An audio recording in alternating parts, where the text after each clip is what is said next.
वज़ीर आज़म शहबाज शरीफ ने बिजली के मामले पर सियासत अवामी मैंडेट की तौहीन करार दे दी। बिजली का बहरान हल करना हुकूमत का एजेंडा करार वाज़ेह कर दिया। नवाज शरीफ के दौर में सस्ते तरीन पावर प्लांट्स लगाए गए।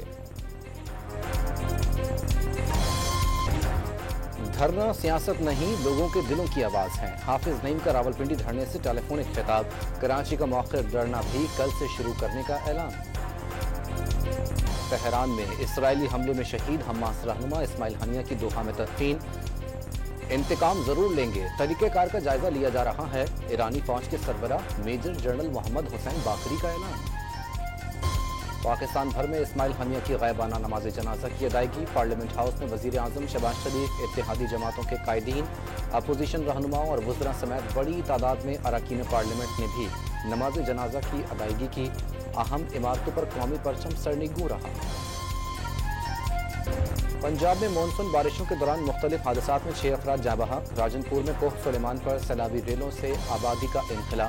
बलूचिस्तान के शहरों कोहलू और जियारत के नदी नालों में भी तुग़यानी आ गई।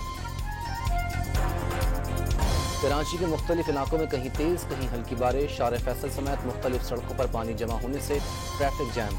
शहरियों को शदीद मुश्किलात का सामना। और तुर्क बहरिया के वफ्द का कराची का दौरा, मज़ार कायद पर हाजिरी दी। पाकिस्तान और तुर्क बहरी जहाज़ों ने बुहेरा अरब में मुश्तरका पेट्रोलिंग और मश्क में भी हिस्सा लिया।